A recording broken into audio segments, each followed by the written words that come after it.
Well, hello, everyone. So yes, I'm joining you from Canada. I actually live in the path of totality in southern Quebec, so very happy about that.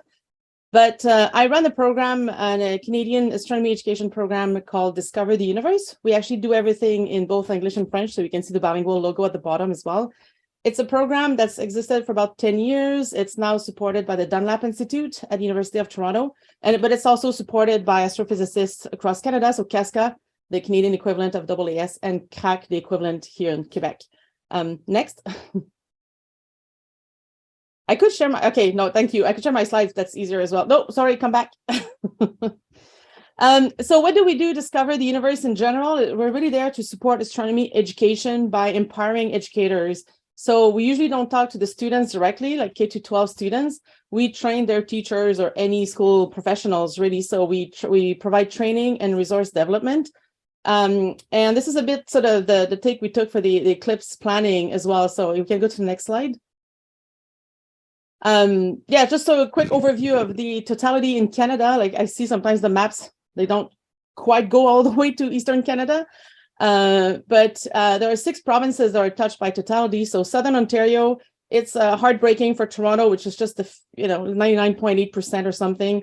Half of Montreal gets it, Sherbrooke, then we go into Quebec. So Montreal, Sherbrooke, Quebec City doesn't have it. Then we through Maine, and then New Brunswick. Oh, I guess because I'm not sharing, I guess can I take this? So anyway, this is New Brunswick here. Thank you. And then Prince Edward Island and yeah, Newfoundland. So sorry, it's a bit hard. And I realize if I do that, I think it's going to stay for the next slide as well. My little, can I do that? There we go. I think I'll do that. That's better. Okay, so next slide. Anyway, I just wanted to show a bit that it's touching 6 provinces. Nova Scotia is just a tiny, tiny bit, but still there. So next. Can you click next? Thank you. Feel free to click all of them. I just realized I thought I would be handling my slides, so it might be easier just to have everything all at once after all. So we decided to work. I mean, we're a small team. I'm the only full-time, but now have 4 part-time employees. Many of them are here. Actually, I'll mention them at the end. But we're still a very small team. So the best idea actually to reach as many teachers as possible was to work with many, many partners. And we work with education partners, outreach organizations, some astronomy in the astronomy community as well. So we're really trying to have as big an impact as we can, even though we're a small team. So we started, and one of the initiatives is to start a National Education Eclipse Committee, and I'm co-chairing it with Laurie Roche from the RASC, the Royal Astronomical Society of Canada.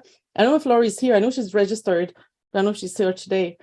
So we have representatives from all 6 provinces touched by totality and national partners. And I think that has helped get the ball rolling in some provinces where there were less of an astronomy community, especially for education. So that actually has been working well. With Discover the Universe, we started a community of practice, actually 2 of them, one in English, one in French. Everything is virtual. And the goal is really to empower teachers and, again, any education professionals to be leaders in their communities. And that has been working quite well. Actually, we know some teachers have been, going to their principal and saying, we need to buy Eclipse glasses, or some school boards have bought Eclipse glasses for everyone in the school board. So that has kind of get the ball rolling in some communities. It's hard to know exactly like how many of them are, because they don't always tell us when they manage to do something, but we know it's been working well for quite a few of them. So that's I think a format that worked well for us. We also have an Eclipse newsletter that hasn't been super active, but we'll definitely get it going more in the fall, and as the excitement builds up for the Eclipse. But we were really trying to get people ready early, as many of you are as well. So next slide. But of course, there are many challenges. I couldn't be there this morning for the other sessions, so I'll watch the recording, but maybe some of this has been discussed. It's really hard for us to get teachers and school administrators to care, especially with this sort of post-pandemic burnout. Teachers have always been super busy, but now they seem like burnt out, like exhausted. They have so much to take care of. They're busy figuring out how they're going to go through the day, or what they need to do tomorrow. It's pretty hard to get them to care about something that's coming in a year or now 10 months.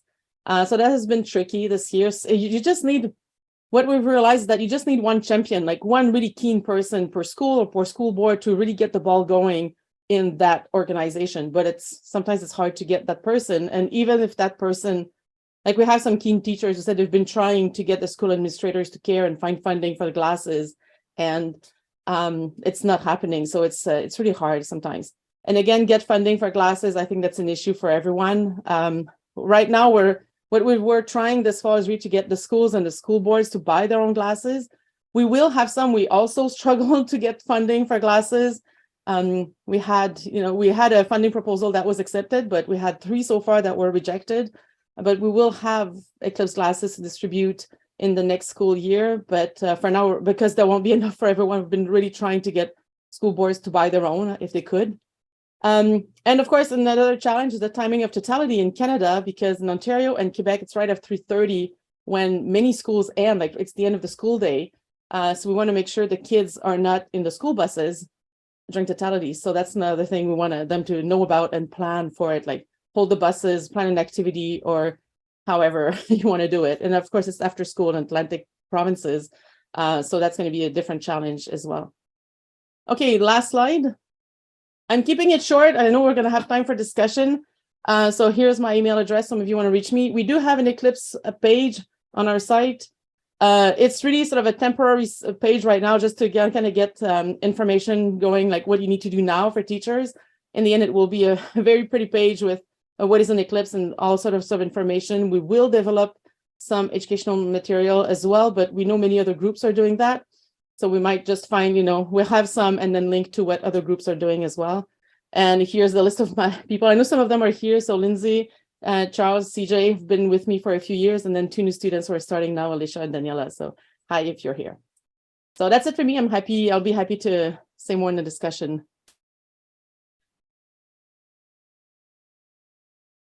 Thanks so much, Julie. Oops, where's the other? Oh, no, and Julie, one of the things that you can think about, just because you can reach out to this group as well, think about what this particular group might be able to supply for you in terms of inspiration or connections or resources or things. So just think about that.